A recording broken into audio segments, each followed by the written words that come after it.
Hello everyone, कैसे हैं आप सभी। आई होप कि आप बहुत अच्छे होंगे और आप लोग मेरा लास्ट व्लॉग देख चुके होंगे और होपफुली आपको पसंद भी आया होगा। आपने उसमें देखा होगा कि मैं गर्ल्स ट्रिप पे आ रखी हूँ अपने फ्रेंड्स के साथ में। उसमें आपने हरिद्वार ऋषिकेश में हम लोगों ने क्या क्या एक्टिविटीज़ की, कहाँ कहाँ घूमे, कौन कौन सी लोकेशंस हमने विज़िट की और कैसे कैसे साथ में इंजॉय किया, ये सब आप लोग देख चुके होंगे। तो आपको ये भी पता ही होगा कि हम लोग उसके बाद ऋषिकेश से देहरादून की तरफ आ गए। अब ऋषिकेश से देहरादून की तरफ आने का जो हमारा मेजर रीज़न था वो ये था कि जो मेरी फ्रेंड ऑफ फ्रेंड थी जो कि ओडिशा से आई थी, तो उनके कोई नोन या फिर फ्रेंड जो रहे होंगे उन्होंने उनको बताया था कि अगर आप देहरादून जा रहे हैं तो रॉबर्स केव यानी कि गुच्चू पानी ज़रूर घूम के आएँ। अब कोई इतनी दूर से आया है और उसका मन है किसी स्पेसिफिक लोकेशन में जाने का, तो वहाँ जाना तो बनता ही बनता है। इसीलिए हम लोग सबसे पहले ऋषिकेश से देहरादून आ गए।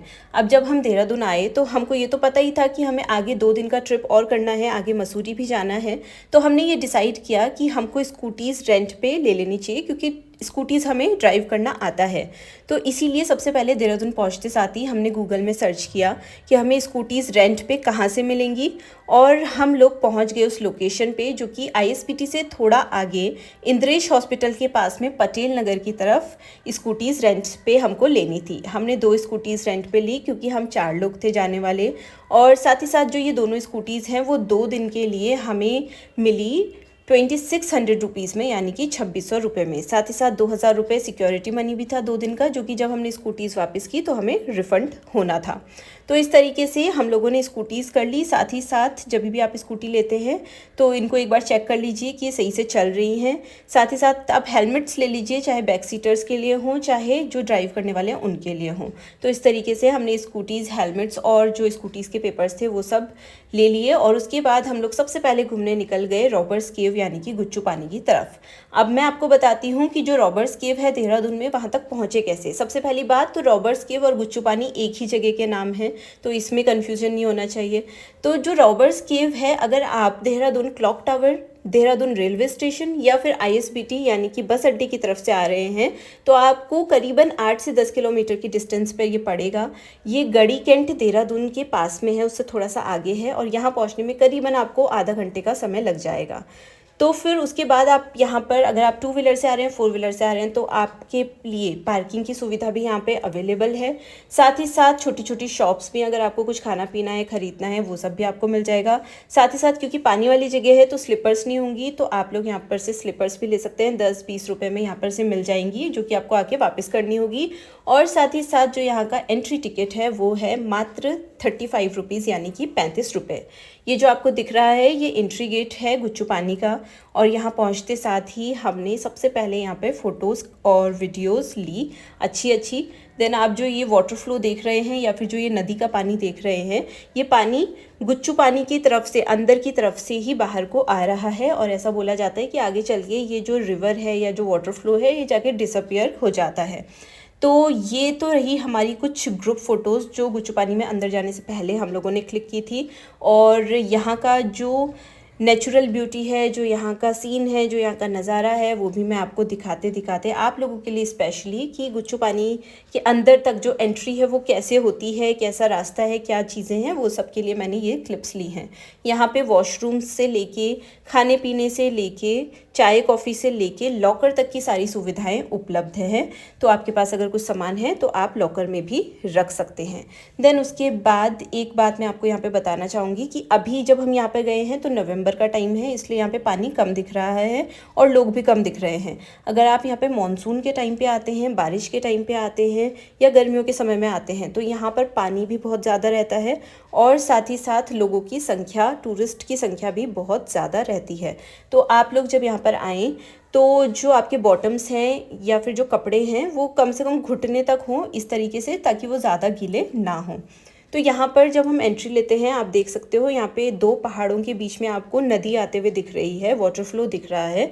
तो यही बेसिकली गुच्चू पानी है।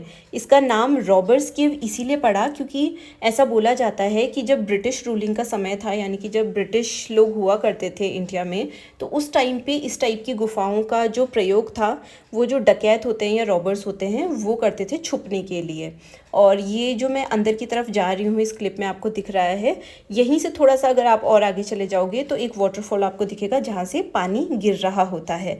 और यहाँ से आप लोग ऊपर बाकी की केव्स में भी जा सकते हैं, लेकिन ऊपर की जो पत्थर हैं, जो चट्टानें हैं, वो थोड़ा सा स्लिपरी रहते हैं, फिसलन वाले रहते हैं, इसलिए हम ज़्यादा ऊपर गए नहीं। आप लोग जा सकते हैं अगर आपका जाने का मन है तो। और इस तरीके से रॉबर्ट्स केव हम लोगों ने पूरा अच्छे से घूमा, साथ में इंजॉय किया, काफ़ी सारी ग्रुप फ़ोटोज़ ली, काफ़ी सारी वीडियोग्राफी की, आप लोगों को दिखाने के लिए भी काफ़ी सारी क्लिप्स ली, और साथ ही साथ मेमोरीज़ के लिए भी काफ़ी सारी हम लोगों ने फ़ोटोज़ ली। और फिर इस तरीके से हम लोग आ गए गुच्चू पानी से एग्ज़िट लेने के लिए बाहर की तरफ। सबसे पहले हम लोगों ने पार्किंग से अपनी स्कूटीज़ ली, और क्योंकि हमारे पास में सामान ज़्यादा था, जो मेरे फ्रेंड्स लोग बाहर से आए हुए थे उनका सामान कुछ ज़्यादा था, तो इसलिए हमने वो पार्किंग वाले जो भैया थे उन्हीं के पास में कुछ पार्किंग कॉस्ट में एडिशनल कॉस्ट ऐड करके रखवा दिया था, और सेफली हमें वो वापस भी मिल गया। तो यहाँ से हम लोग निकल गए अपनी स्कूटी में एंजॉय करते हुए, वीडियोग्राफी करते हुए रास्ते की, और रास्ते के नज़ारों का जो एक है आनंद लेते हुए, बातचीत करते हुए, गप्पे मारते हुए बाहर की तरफ। तो ये जो रास्ता आप देख रहे हैं ये गुच्चू पानी से बाहर की तरफ जा रहा है। इसके बाद हम लोगों को जाना था अपनी नेक्स्ट लोकेशन पे अपने ट्रिप की, जो कि होने वाली थी मसूरी, जिसको आप देखेंगे मेरे नेक्स्ट व्लॉग में या फिर नेक्स्ट वीडियो में। तो आई होप कि आपको ये वीडियोस और ये व्लॉग्स अच्छे लग रहे होंगे, जो इसमें इन्फॉर्मेशन मैं जिस भी जगह जा रही हूँ आपको दे रही हूँ वो भी अच्छे लग रहे होंगे। और साथ ही साथ आप लोगों ने अभी तक मेरा चैनल तो ज़रूर सब्सक्राइब कर लिया होगा। अगर आपने अभी तक मेरा चैनल नहीं सब्सक्राइब किया है तो आप मेरा चैनल ज़रूर सब्सक्राइब कर लीजिए। इस टाइप की इन्फॉर्मेशन आपको अगर चाहिए, आपको ये जानना है कि देहरादून, मसूरी, ऋषिकेश, हरिद्वार में आपको कहाँ कहाँ घूमना है, तो इन व्लॉग्स से आपको काफ़ी ज़्यादा हेल्प मिल जाएगी, काफ़ी आपको ये हेल्पफुल रहेंगे, क्योंकि इससे ये भी पता चल रहा है कि कहाँ कहाँ पर हम कैसे कैसे जा रहे हैं, रास्ते कहाँ कहाँ से होकर जाने हैं, लोकेशन क्या क्या है, और किस चीज़ में कितनी कॉस्ट आने वाली है। तो ये सब भी आपको मेरे इन व्लॉग से देखने को मिलेगा। आप ज़्यादा से ज़्यादा मेरी वीडियोस को लाइक और शेयर कीजिए। अगर आपको मेरी वीडियोस अच्छी लगती हैं तो आप अच्छे अच्छे कमेंट्स कीजिए। अगर आपको वीडियोस में कुछ भी प्रॉब्लम दिखती है तो आप मुझे फीडबैक भी दे सकते हैं कि मुझे और क्या अच्छा करना चाहिए अपने व्लॉग्स में। और इस तरीके से अभी हम लोग फ़िलहाल चले जाते हैं मसूरी की तरफ। नेक्स्ट व्लॉग में आप देखेंगे कि हम मसूरी कैसे पहुँचे, हमने रास्ते में क्या क्या एक्टिविटीज़ की, कहाँ कहाँ हम गए, कहाँ कहाँ हमने खाना पीना खाया, और कहाँ कहाँ पर हम रुके जहाँ पे हम फोटोग्राफी और वीडियोग्राफी कर सकते हैं। तो मिलते हैं नेक्स्ट व्लॉग में, तब तक के लिए bye bye and take care.